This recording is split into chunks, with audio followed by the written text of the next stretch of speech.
members of mine and reiterates that he has been given a docs packet and threatens to release it again. Now, at this point, I am like, okay, what the fuck is wrong with you? I replied to this with a picture of the inside of his house from Zillow, saying, like, you realize that I know who you are, right? You asshole. Like, I still haven't posted your info yet, but I have it. By this time, more people have cracked Maoist's terrible OPSEC and have begun posting pictures of him. He replies to me with a photo of my grandparents from their Facebook page, which was limited to friends of friends. This is a point that will become relevant later. In response to this, I post his LinkedIn headshot that has already started circulating independently and tell him that he really ought to quit now, considering that he is a serial doxer with lots of enemies and he himself is on the precipice of getting doxed. He doubles down. I try to call him on the phone. No response. I say fuck it and go to bed. This was the first night of this. What kind of toast? I wake up around 10 a.m. Would you have a little... morning. Not only has Maoist continued posting my information and family's photos, but he also got Hassan Piker's Twitch mod, Justin Colucci, aka Jake Chinatown, in on it, amplifying the info massively. Now, at this point, I deem it necessary to contact Maoist's mother, with whom he lives, to get her to knock some sense. It'll just be like lightly warmed cheesy bread. I can put some garlic on the outside in the butter. Because he is ducking my phone calls, I call her. I tell her that easy her garlic parmesan bread, and if he does not stop posting my information, 444 on my save before Jebel I am going to fucking sue him. She says her precious baby boy would never do that. Fun is about to break free. I text her these screenshots and proof of this. Now, Maoist instantly stops posting, presumably due to his mom super yelling at him. I tell everyone who follows me to stand down and to stop circulating any of his information, you know, whatever. Basically, just not to post anything, just ignore him and move on. Let's let this sleeping dog lie, whatever. I immediately, like, as soon as this is behind the fan. he stops posting, I'm just like, all right, guys, come on, drop it. This is an idiot. Now, at this point, I turn my attention to Jake Chinatown, who is the person I am primarily mad at this point. I hatch a plot to pull off a great 4D chess plan. I upload an encrypted text file with the password "he is red for an amazing reason." This text file details my plans with the Izzot nuke video. The idea here is that if I can get enough people to pretend that the weird, kind of lame, pointless gotcha of the Izzot loss counter is some sort of devastating blow to Hassan, the pure pointlessness and just complete lack of effect, being treated as like this grave social blowback, will eventually goad him into crashing out on stream over his Izzot, and I think that would be really funny. Following this, a couple of things happen kind of simultaneously.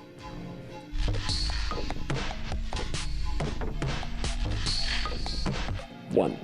Maoist landlord buys the domain twitterdramawiki.com, and he writes a completely fabricated version of events, wherein I am a maniac going on a doxing rampage. I fully dox him for no reason. I call his family and threaten them. And he is the plucky upstart that starts harmlessly trolling me back and causing me to melt down in rage. 2. This video is used by a guy named Westside Tyler, a left-wing-ish drama slop tuber, whose whole thing is basically doxing and bullying other creators. He uses this article as the basis for a hit piece video of me. 3. An account, Mark Harden 911, begins actively really pushing the narrative of this Westside Tyler video. 4.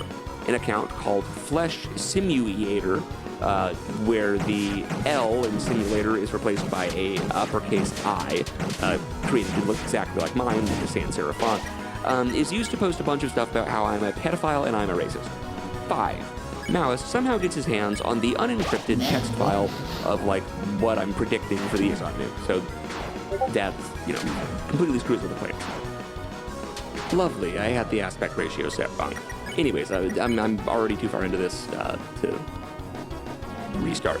At this point, Maoist is posting about 30 to 40 times per day about me, and has reshaped the narrative completely to paint himself as the victim and myself as his weird stalker. I make the mistake of ignoring him, rather than continuing to give him attention. This was a very big mistake. I try to privately reach out to Maoist and go, like, okay, dude, this is ridiculous. Can we both just, like, take down our post? But the other one to move on. I am flatly rebuffed. Now, the impersonator account continues posting. I sarcastically quote tweet a particularly egregiously, obviously fake tweet with the caption, Oh yeah, guys, follow my alt. You can tell it's me because he's afraid to actually say slurs. The next morning, I woke up to find that account has escalated to threatening to bring a bomb onto a flight out of Washington Dulles in order to kill Hassan Biker. So, that could be an issue. I post hey, isn't this like 4 separate big boy crimes to impersonate someone in order to threaten to bring a bomb onto a plane as part of an interstate murder plot? Mark Harden 911 flips out at this and begins DMing me. A couple of things are revealed. He repeatedly asks if I remember him. I truthfully say no, which seems to anger him. Additionally, at one point deep into the argument, he says, I've now talked to you more than I've talked to my landlord. And finally, he talks himself into a corner while defending the conduct of the impersonation account, and eventually gives reluctant and legally ambiguous acknowledgement that it was him. So, if we're keeping track, Flesh Simulator, the fake one, the bomb threat one, same guy as Mark Harden. Keep that in your mind here. Now, next day, Westside Tyler proceeds to do a 4-hour live stream devoted to how to dox me. Westside Tyler is the guy that did the hit piece video. It was basically just defamatory nonsense and bullshit. I, following the live stream, release a shitpost diss track about Westside Tyler being cartoonishly enjoyed in jail. Now, perhaps this was unnecessary. It was, however, very funny. They say they calling him Walter Still Tyler. I seen him holding another man's pocket. They're turning him inside out like a pocket. He is arrested very struggling. They say he got bumped on his asshole. Friends are trying to penetrate his asshole. He paused to race right with only his asshole. I hear everything makes it to his asshole. He did not like this. Next day, Westside Tyler does another 4-hour live stream about how to dox me. Now, I notice a familiar name active in his chat.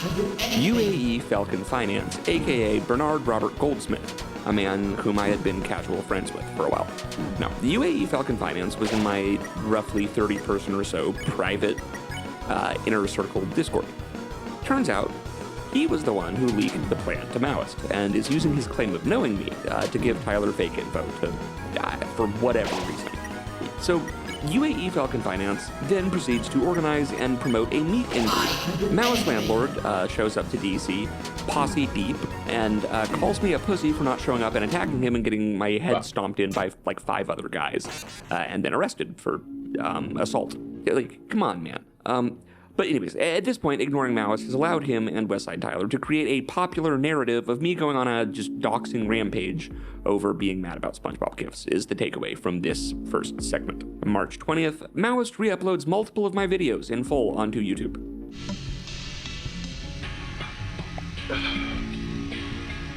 March 22nd through March 24th were essentially rock bottom with all of this. The sentiment towards me had become universally negative. And people reached out to my now ex-girlfriend, ex-common-law wife, whatever you want to call it, to accuse me of being a pedophile, based on entirely fabricated allegations by 2, let's just say, very pot-meat kettle individuals, as well as lying about me being the aggressor in this whole fiasco. This is the beginning of the end of our relationship. Now, March 24th. The cease and desist is set. Maoist is informed of this fact. March 26th, the cease and desist is delivered by a certified mail and signed for by N. Strickler. I message Noah, that's his name, Noah Strickler, and ask him if we can move forward now. He is adamant that he didn't receive any mail. I sent him the signature confirmation. He claims that it wasn't his address and that he has security camera footage of the mailman putting it in the mailbox without a signature. I asked him how he has access to the security camera footage if it wasn't his address, and he doesn't live there. He blocks me from DMing him. Something to keep in mind for the rest of this video. Noah Strickler is very, very stupid. Like, too stupid for PsyOps to work on, which is kind of the problem. So what were these demands of this cease and desist that were so, untenable to Mr. Strickler? One sec, what'd you say? The cease and desist requested that he take down my family's names and pictures. I'm just looking in on Jebel, stop posting about my family and stop posting about me. And tell me who he got their private personal info from. And in exchange, I won't post about you anymore. Or sue you. Which I I thought that was a pretty fucking fair settlement demand letter, where it's just like, hey, can we just stop? Just take down the photos of my family and their names, and we can just not do this. That was apparently completely unacceptable to Mr. Strickler. He spends the next 15 days of the C&D grace period posting about me an average of 27 times per day. Yes, I count. He repeatedly accuses me of harassing him, despite my radio silence regarding him. He also accuses me of lying about sending a cease and desist that he never received, and repeatedly making claims about me having relapsed on benzos. He coins the nickname Temazepam Tommy for me. This is highly unusual, as temazepam is a very, very uncommon and fairly obscure benzo that I happen to have been prescribed in college. It's not typically known for being a drug to use, and to my knowledge, I've never publicized the fact that I was formally prescribed this medication. So this is either a very, very specific, very, very lucky guess, or he's getting info from someone who knew me in college. It was that one. Spoiler. Now, towards the end of the month of March, I call it a loss, publicly announced that I'm taking the L, revealed the failed Isot Nuke plan to the audience, which, I completed 25 of the 27 steps, but, didn't get the last two. I make a post saying that Maoist owned me, I owned the audience, and Maoist somehow got owned by the audience. I say that, sometimes plans don't work out, I accepted the L, and I was going to get back to making videos, and simply blocked Maoist, and all the other people involved, as well as told my audience to just completely ignore them entirely. Did these people graciously accept my concession? No. The next morning, I woke up to an email from Spotify saying that an unknown individual had copyright struck my entire fucking podcast off of Spotify. Gladiodrome, the official podcast of the Deep State, on behalf of a fake Brazilian news network with a name that translates to Bald News, for allegedly infringing upon the entirety of the Jordan B. Peterson show. This is what I mean when I say, no, I can't just ignore this. Every time I try this, they escalate this shit until I am forced to respond by, bringing it into real life. Stop telling me that. I know. We're going to start only hitting salient points here, because if it's completely blurred together in my mind due to having to, put out fires and quash disinfo and libelous rumors for 18 hours a day for the last 3 months. Okay, we're hitting the spark notes points here. We've made it through a lot of the boring shit.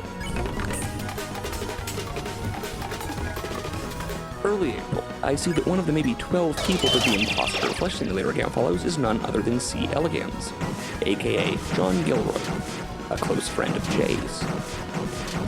This causes me to start mapping out which of these accounts follow each other. The results of this are very interesting. As it so happens, it appears there are actually 2 overlapping networks.